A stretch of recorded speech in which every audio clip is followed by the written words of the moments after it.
Hey, the wonderful cheesesteak here, back inside of The Witcher 2 Assassins of Kings, and today I'm doing Necromancer, where you pretty much have to review all of Auckes' memories without fail. Oops. Drank something. But anyway, it's a very simple achievement, and it is part of the main quest line, and this makes it easy, and yet also easy to miss. Again, part of the main quest line, Assassins of Kings. Now, you have to get your hands on a very specific formula in order to concoct a very specific potion in order to enter the dude's memories. Now, luckily, you get it from that guy. Now, I've already purchased it, but the formula you need is called Gadwall. I almost said Gladwall there for a second.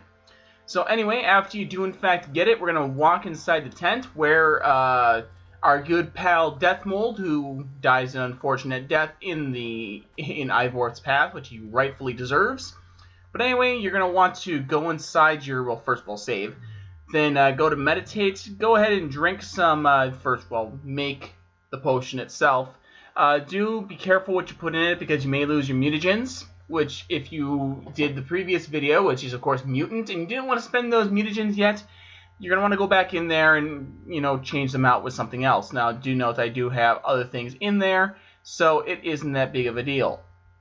So I do change a lot of these out, so, like, in this instance, just quick swap them out, won't kill you or anything.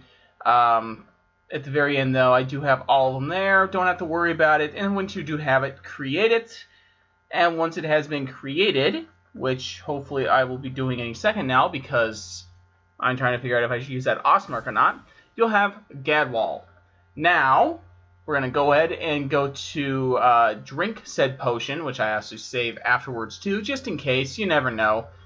And then, before we talk to him, which you do have to actually drink the potion. So, drink it first, then talk to him. Drink any other potion you wish to beforehand. That's up to you. And once you do drink it, talk to him, go through the dialogue tree like you normally would do, say that you're pretty much ready to go. And the very first part of this flashback sequence is quite simple. The requirements is don't die. If you do die, that's why I save. You'll see me pausing and saving a lot. That's just something that you should just get used to right now. Defend, riposte, do whatever you need to in order to not die. There will be some harpies in that first part right there. There will be some harpies again right here. Just strike as fast as you can while you can. Just try not to get hit too much. If you're playing on a higher difficulty, this will not take very long for that to happen to die. But anyway, you want to make your way over to the caves, as you see right here. And you'll actually slow down. The only reason this is at, 300-400 times speed is only because, well, it's a fast sequence. Now, this next section, this will trip you up if you are not careful. You need to follow your guy completely behind him the entire time because there are traps on the ground. Just keep on following him. It's the only reason I'm going so slow. You will see a bunch of traps on the ground, which honestly, even with my game with slightly higher, not even resolution, but the brightness, it is quite difficult to see. And is, obviously unfortunate because it's like, well, shit, But anyway, just be careful. You'll see me save you'll see me save after every section in a new save slot, just in case I botch something, start from scratch. I recommend doing that. That's just my recommendation. After you do, in fact, get through here, he'll go over to the right, which will then lead you to the one of the last final sections of the game. Well, not the game, but last final sections of this achievement, which I honestly should have cut this right here, but you will walk through this door coming up here. There are no more traps, so you don't have to really worry about it. If you wanted to save, there would have been your chance to do it. So as long as you don't trigger any of the traps, you're at mostly full health. You're pretty much golden, for the most part. So after you go on through here, you'll go through an entire sequence. Again, it's a conversation sequence.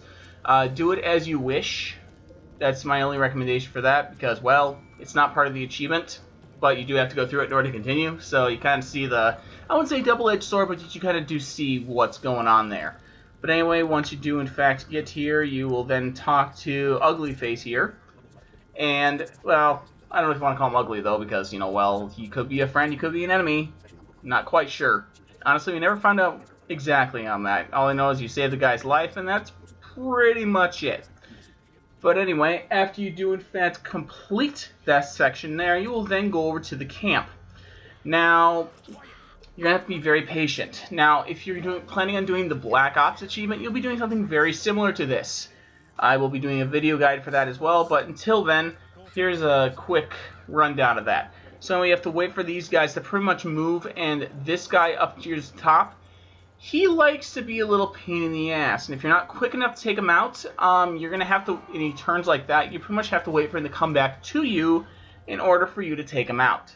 Now again, this gets quite difficult due to the fact that, well, if they spot you, you lose the synchron. Now I wouldn't call it synchronization, but I'm going to use an Assassin's Creed term, synchronization. You kind of lose it, but this tent right here is your pretty much your lifesaver, safety net, whatever. You can hide right behind. You don't really have to worry about him seeing you.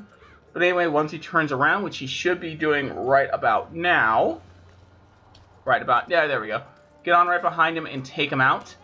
You'll kill him, which will then lead you to the next section, which will be another walking section, which, yeah, it's a walking section. Deal with it. Not much you can do with it. But anyway, you will walk on through this area here, which basically is just the undercity of the Kedwani camp. You'll go through here now, and then you'll be at the very final section. Now, this one you can get hit, just try not to die. So that's why you saw me save at that previous section. You did see me get hit. You saw that little red twinge on the screen. I did get hit. So again, previously you can't get hit, but now you can. So just remember that as you're doing this. So just take out the guards as quickly as you can, and as soon as you do, the achievement will pop as soon as Geralt shows up, which he should be right coming up. But anyway, 50 gamer score achievement, and it is a pain in the ass when you're not knowing what to do and everything. But anyway, very simple achievement, but you can always easily miss. But anyway, there you guys go. Thank you guys for watching. If this helped you, hit like. If you want to see more, why not go over to that GIF over there, click over to my channel, and I don't know, maybe click subscribe. Or you can click on Mutant and find out more about mutagens and how to actually use them. And as always, have a great and beautiful day, and hopefully I will see you guys all next time.